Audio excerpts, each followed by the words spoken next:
nilikuwa nafanya research around the lives of boys and men, and nilikuwa hii research ilikuwa inasema, and a couple of them actually, that boys are closer when they are younger, you know.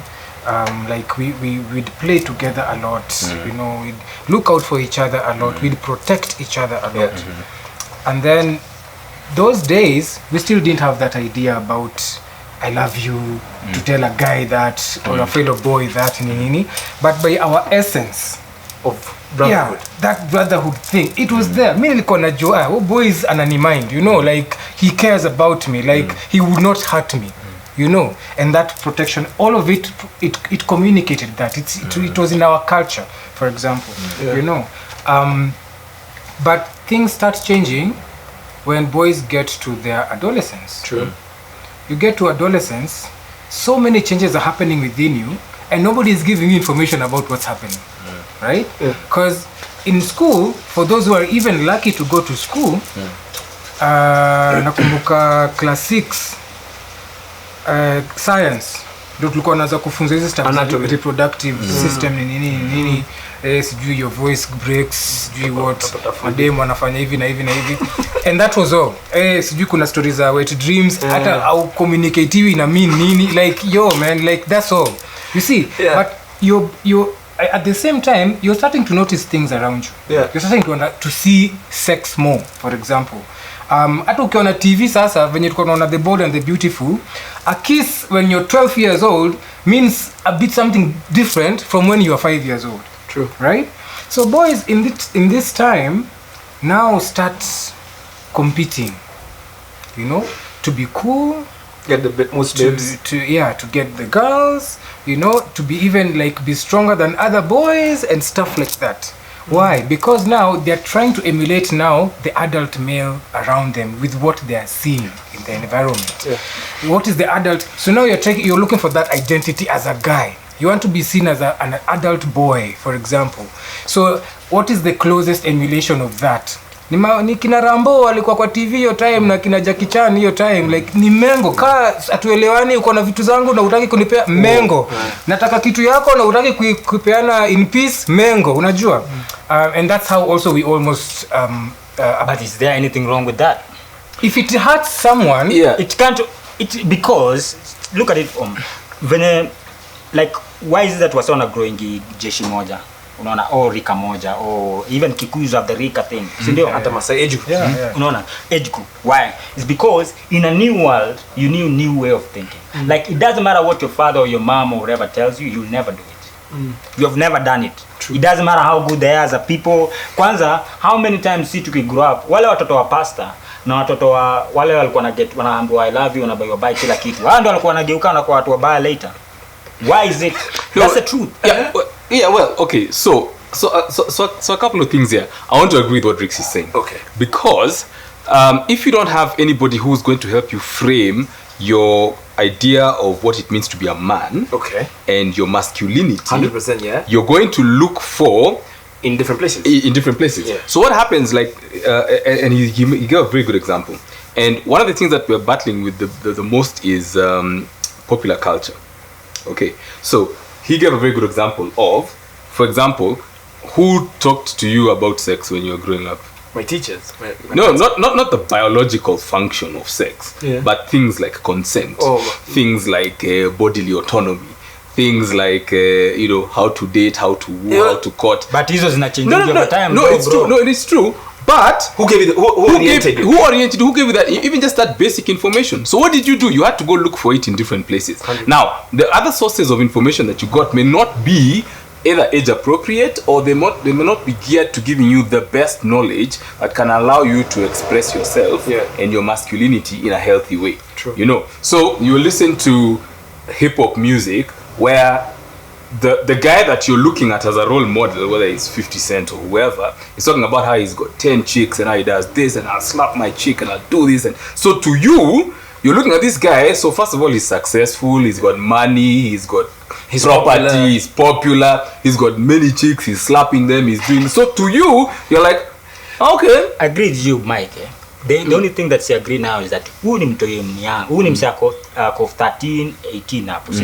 Huu ni jamaa, any form of authority, any form Anasikiza. Askizi He'll rebel. ako against any form. Okay. Any form of mtu yote ako na good intention towards them, they'll rebel. True. They will go they resonate na Kenya inaendelea kwa jeshi yao ama kwa mbogi yake.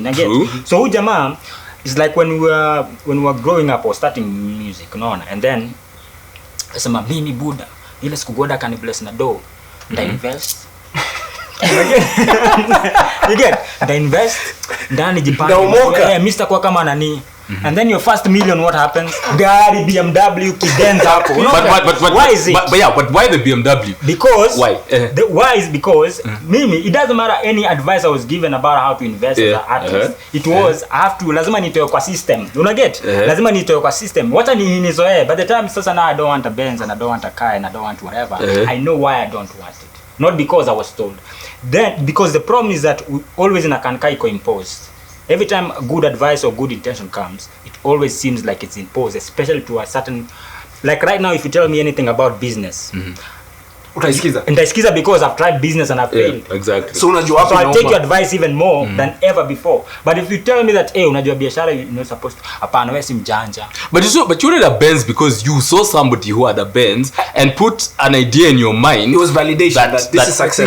Kenya Juliani na try to communicate ni how we communicate, especially to that group of people. Okay. It's about communication. For example, talking issue, to them, not at them. Hiyo issue akonayo with, for example, I love you, kuambia mtu I love you, as a way of, kumbe nini.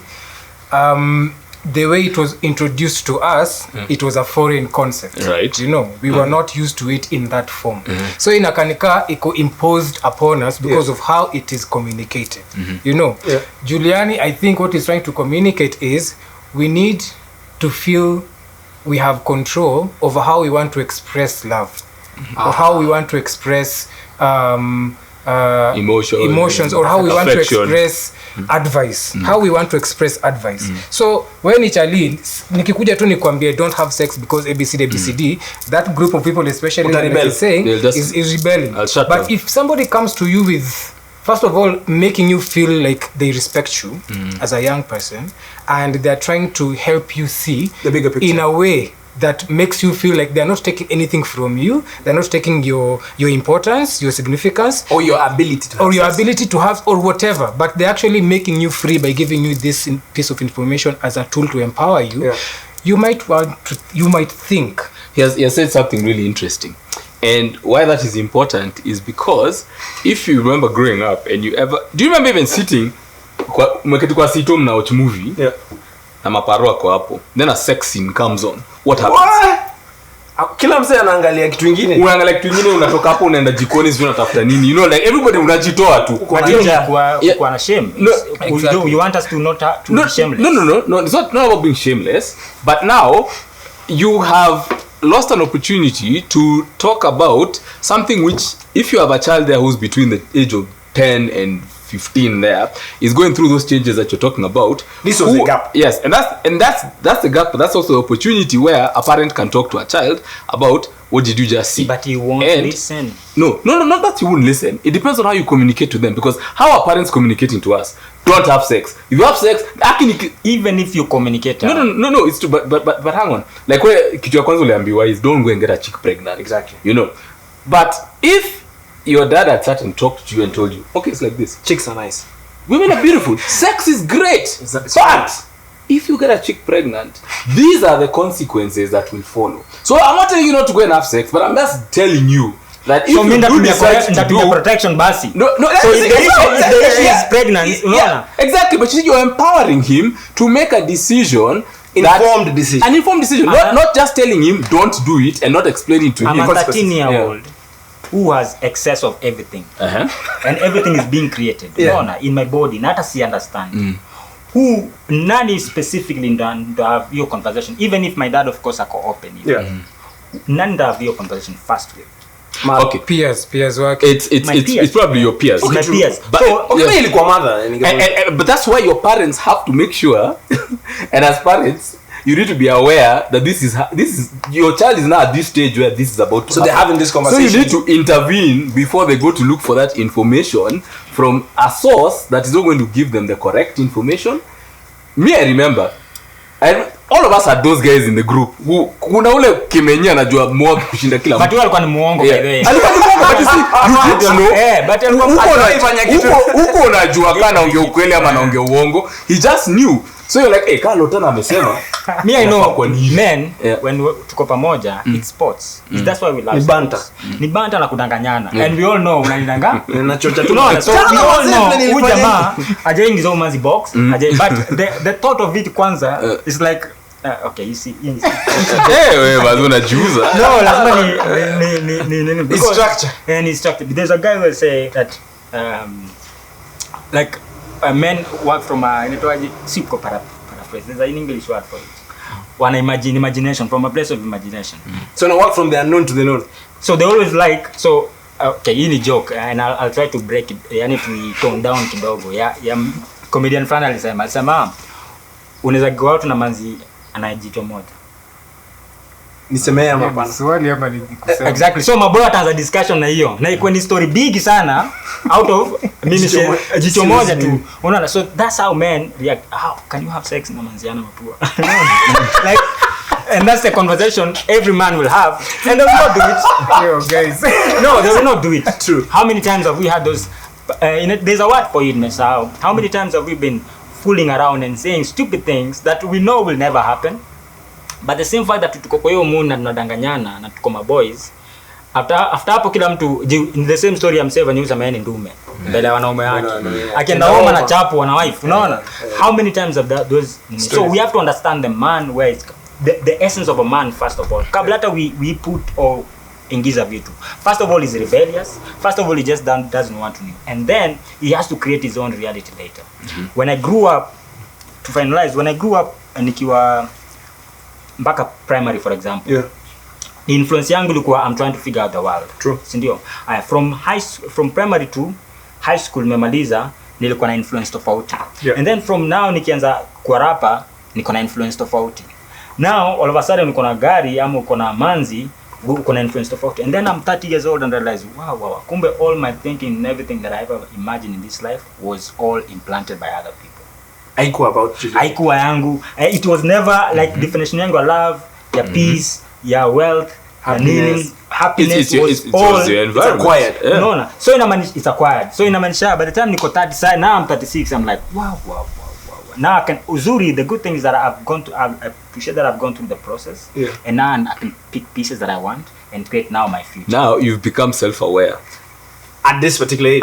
Because you have gone through all these things and you've got to a point where now you're trying to let me give a good example. Quickly. Like when you're growing up and you tell and your parents ask you, what do you want to be when you grow up? And your parents tell you, what? No, policemen are thieves, they are corrupt, ana pesa, you'll never uta your mocha. And so in your mind, your idea of success is already being implanted that there are certain jobs that I cannot do.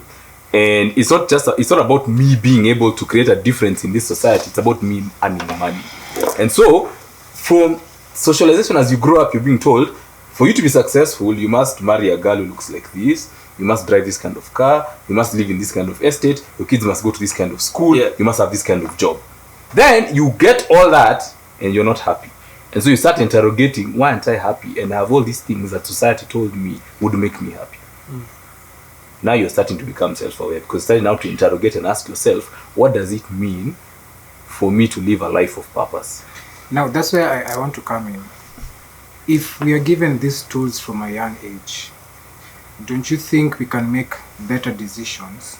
At this particular, when you're older? Yeah, when you're younger. I'm in the when you're younger, yeah. You don't have to go through all that. You know, let me tell you, I give you a story. So I won a fellowship and to Canada. It was a mental health fellowship. So these guys put us in like host families. So we were being hosted by like our majama. So I went to this home, like South Coast, Canada, rural place, very out of remote, the grid, remote. And the second born of this house, ndo mwenye alikuwa ananionyesha around. This dude was like 20 years old. This dude, I'm 10 years older than him. Lakini venye tunabonga, tunakanika age mates. Venye anaona dunia, stuff amerealize. Project yake ya kampo, alikuwa ana partner na Amref, mse. At 20. At 20.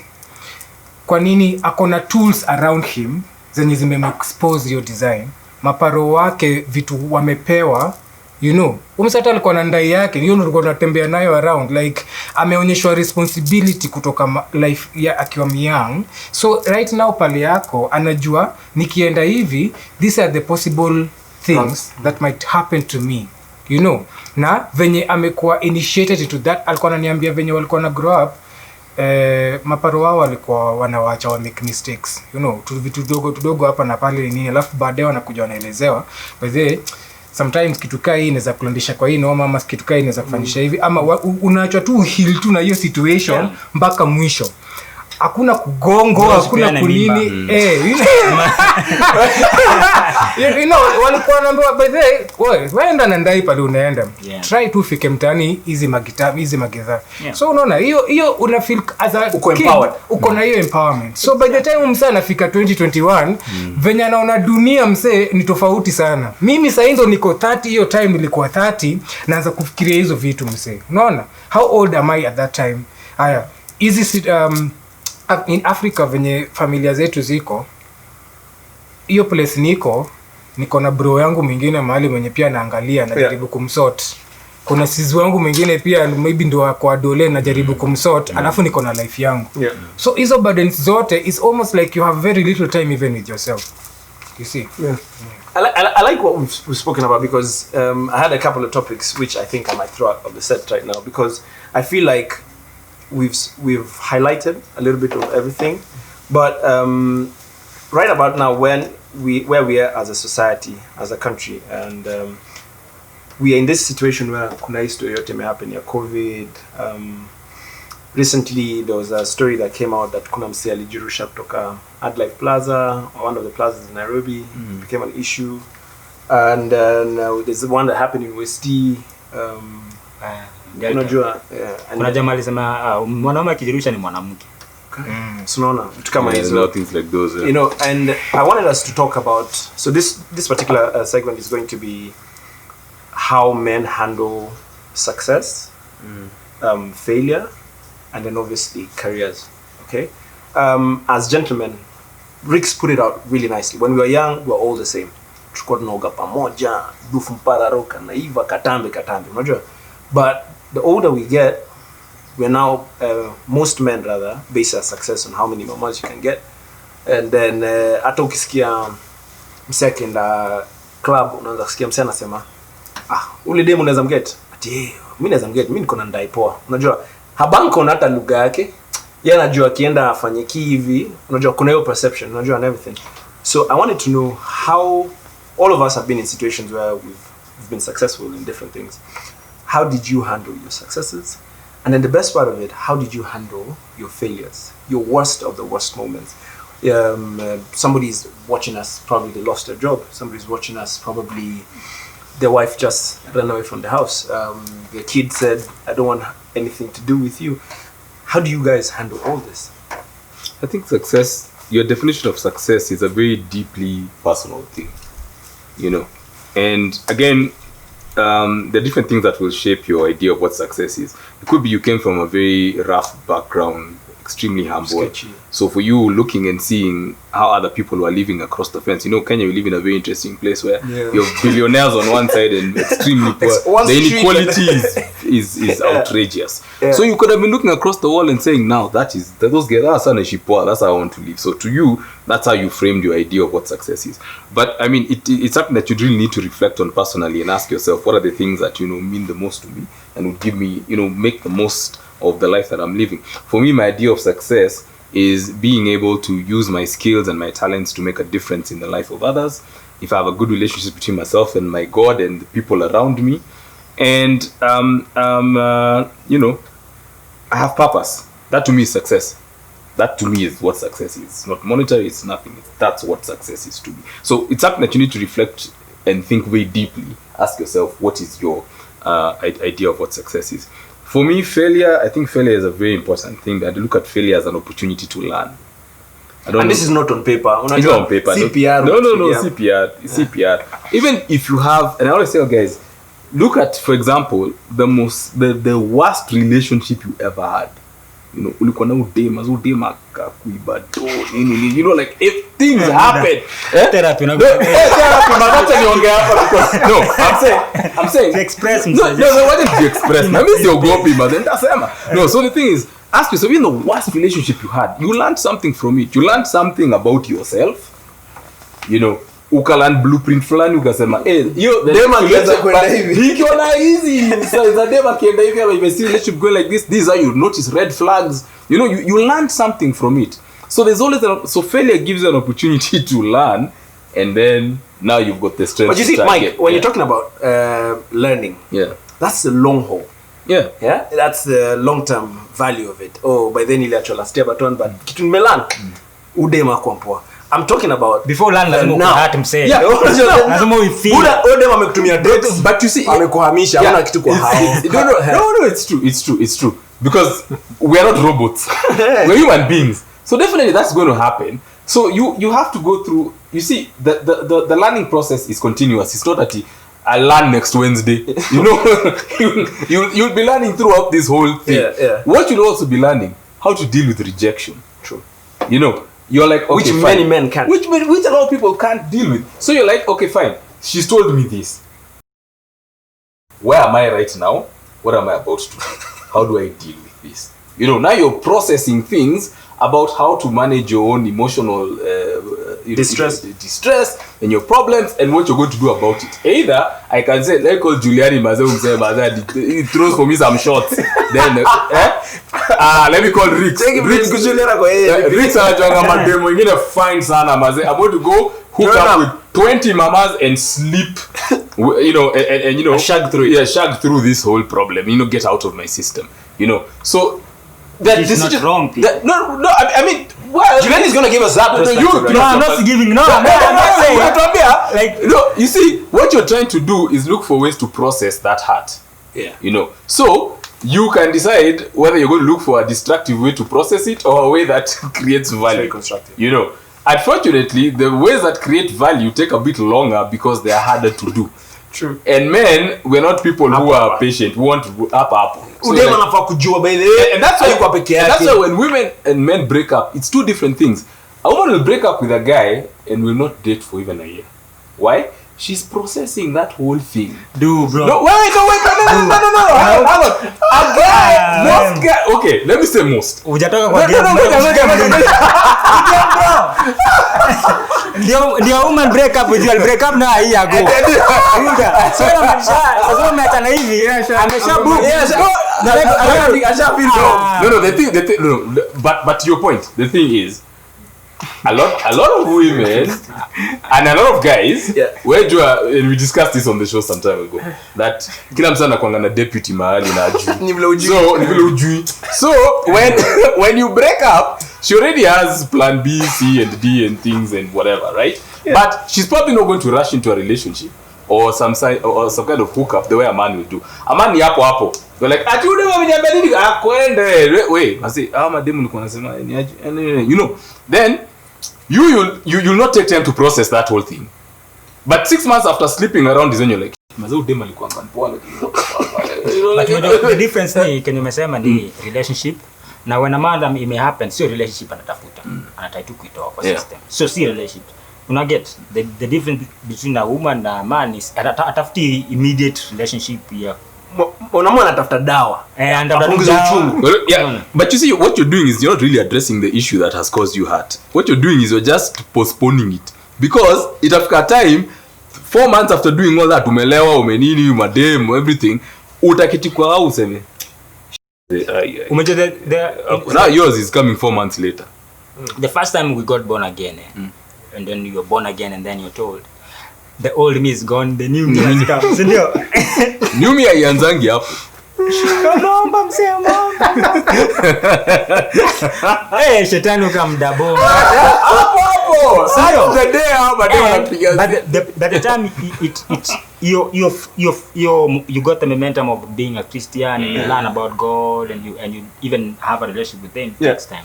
So lazima ufanye madhambi It's a process. So for me nowadays I'm actually, even what we're talking about, a man has to go through the whole process and then I realize like that. The only saddest thing is that if they don't realize it. So me that's the only sad thing. But I feel like you need to go through it so that if you feel like you get.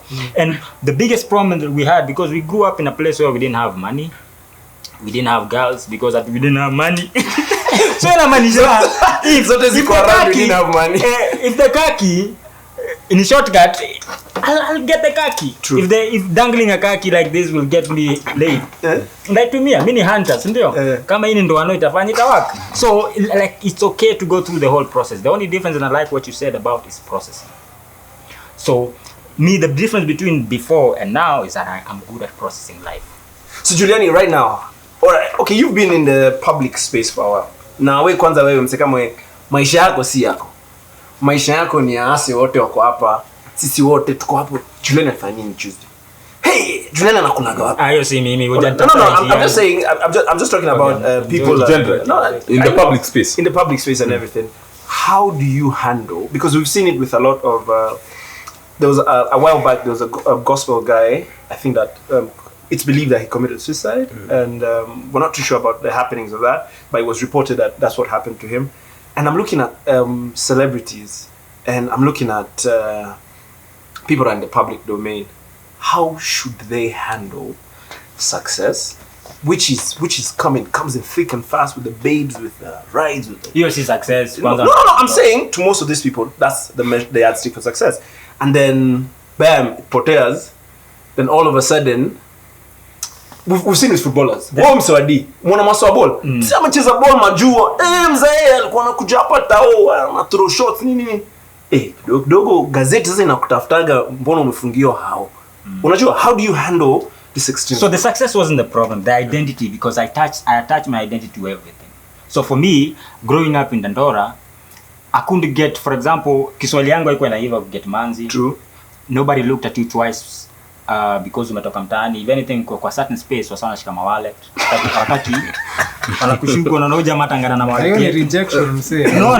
So inamaanisha the day I started rapping and everybody now started noticing that when I rap, I noticed that everybody's head turned and everybody now, people are willing to pay to come and watch me perform. I'm like, God damn. Hii ni kitu inaweza work. So I never developed all the other aspect of who I am as a person.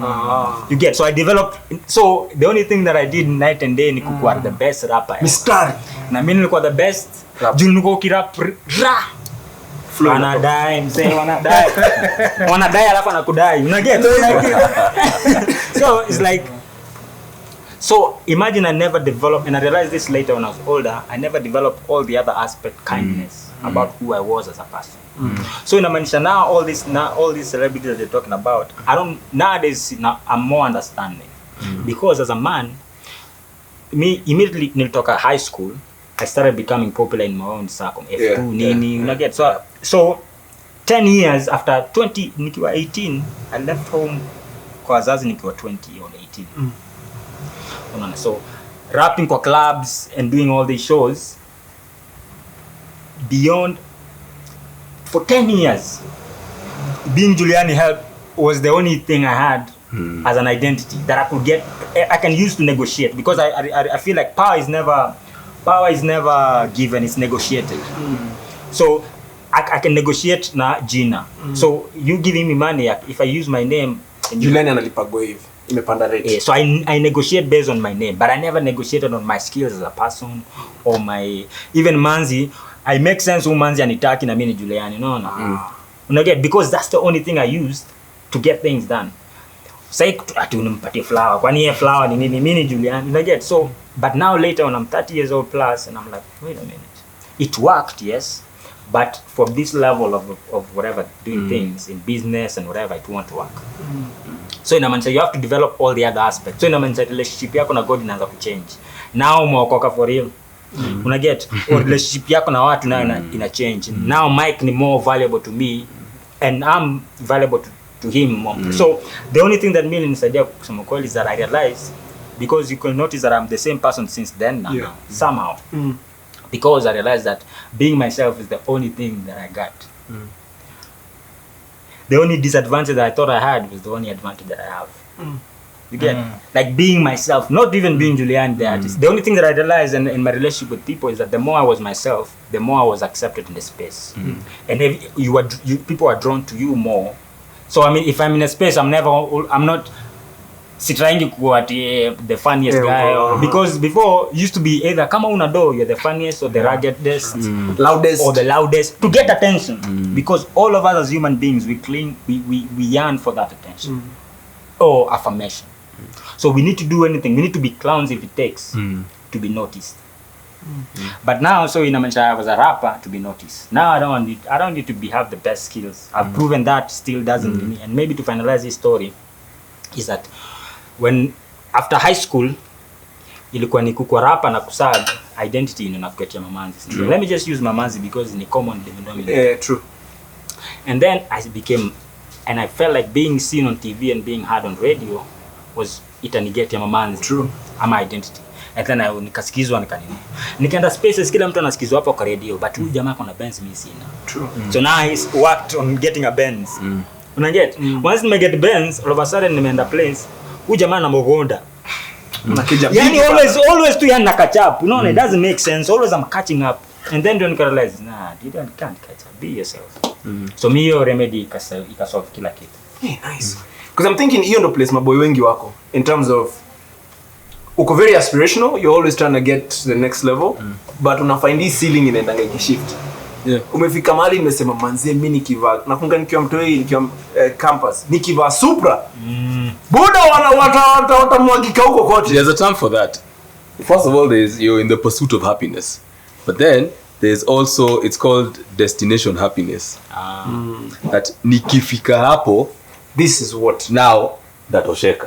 But then you get there and you realize, hey, Lotan has a bigger car than mine. This guy has got shares in I don't know what. He has a private jet. So unataka kufika hapo. Ukifika hapo na realize, hey, nani mwingine sijui ako na nini. You know, so you're always looking at a destination to make you happy, but not realizing that your true happiness comes from within, not without.